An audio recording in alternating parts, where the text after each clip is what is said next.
Lines written in early spring by William Wordsworth. Structure, summary, analysis. Hello and welcome to the discourse. Lines written in early spring is a lyrical poem by William Wordsworth written in 1798 and published in the first edition of Lyrical Ballads. Lyrical Ballads was a combined poetical collection of William Wordsworth and Samuel Taylor Coleridge through which they tried to resurrect old poetic traditions such as folk ballads. This poem is a lyrical ballad meant to reflect the poet's emotions. Lines written in early spring is a landscape poem discussing nature and its beauty. The poem's speaker is enjoying his solitude as he observes the natural beauty on a spring morning. He perceives the peace and natural beauty of the surroundings and feels that though he and other humans are also a part of nature, they have failed to follow nature's peaceful example. Thus, he moans the cruelty, selfishness, greed, and struggle for superiority that characterizes humanity and says, "What man has made of man?" The speaker argues that though nature contains all of us, we do not follow what nature teaches us. Wordsworth wrote this poem during the period of the French Revolution when citizens rose up and toppled their despotic monarchy. It was a cultural shock that stunned everyone, including the British Literary Society. The poem reflects his thoughts about human nature marred with selfishness, greed, and cruelty, and how it differs from the simple pleasures of nature of which we are all a part. Structure of lines written in early spring. The poem consists of 24 lines set in 6 stanzas of 4 lines each, quatrains. It is a lyrical ballad that follows the simple rhythm of ballads ABAB in each stanza. Traditional ballads follow the alternating meter of iambic tetrameter and iambic trimeter in the stanza. However, Wordsworth brought upon a difference by using iambic tetrameter in the first 3 lines of the first, second, third, and 6th stanzas, and the last line of these stanzas is written in iambic trimeter. In the 4th and 5th stanzas, Wordsworth followed the simple ballad meter, alternating iambic tetrameter and iambic trimeter lines. It should be noted that the 4th and 5th stanzas of the poem describe the pure delight of the natural world. Hence, the poet used ballad meter to suggest more balance in nature. Wordsworth used alliteration, assonance, repetition, enjambment, personification, imagery, and rhetorical questioning in the poem. Summary of lines written in early spring. Stanza 1, lines 1 to 4. I heard 1,000 blended notes, while in a grove I sate reclined, in that sweet mood when pleasant thoughts bring sad thoughts to the mind. The poem begins as the speaker offers a persona to nature and hears 1,000 blended notes. The speaker describes nature as a divine spirit that permeates all objects. The poem begins with a first-person narrative, and we may assume that the speaker is Wordsworth himself, as the name or gender of the speaker is not mentioned. The speaker feels deeply connected to the world around him, so much so that his sense of natural joy becomes his faith, his religion. Nature has connected itself to the speaker's soul. He is reclining, sitting idly in a grove under the trees. He enjoys nature as his mind is peaceful and his mood is pleasant. But this natural peace reminds him of some sad thoughts.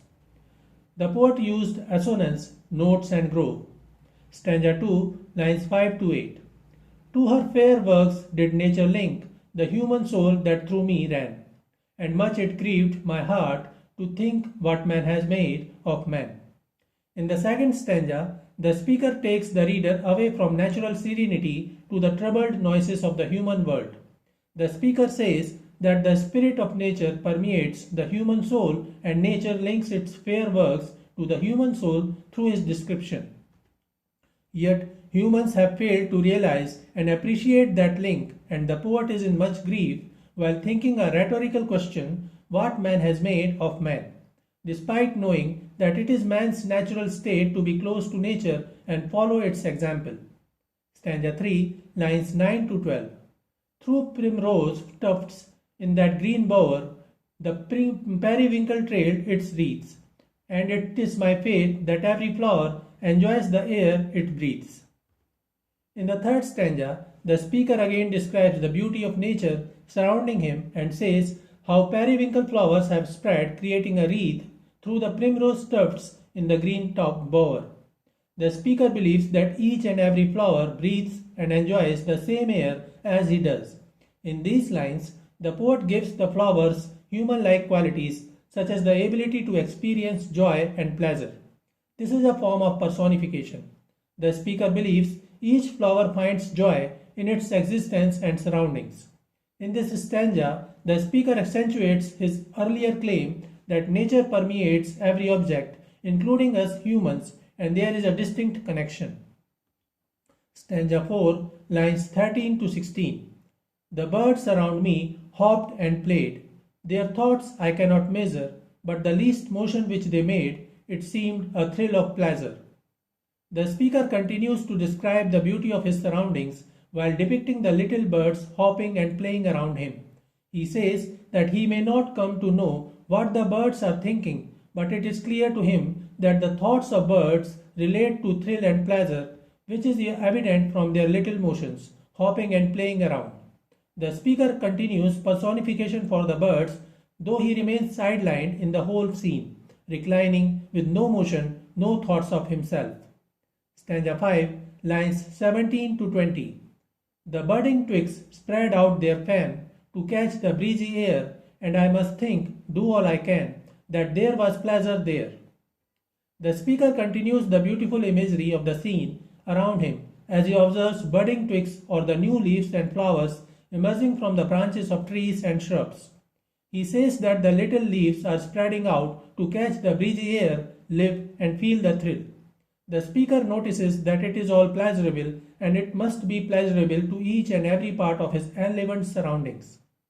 Stanza 6, lines 21 to 24. If this belief from heaven be sent, if such be nature's holy plan, have I not reason to lament what man has made of man? The speaker ends his monologue with the same rhetorical question, what man has made of man. He mentioned that he is in a sweet mood while enjoying the serenity of surroundings, but the peaceful, pleasurable nature prompted him to some sad thoughts about why humans are not as happy as the other parts of nature are, though he believes nature permeates all. If nature's goal is to spread pleasure to all, the speaker wonders why should not he be sad while noticing how cruel, sadistic and selfish the human world has become to be. The speaker seems to feel that it is his responsibility to ponder upon the mistakes of humanity. This is shown by his rhetorical question that he repeats, repetition.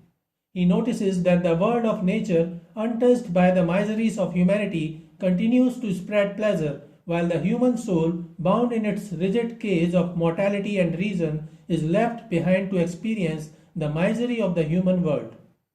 The speaker suggests that man can simultaneously be a part of nature and rational, in control of himself and in control of his surroundings. So this is it for today. We will continue to discuss the history of English literature. Please stay connected with the discourse. Thanks and regards.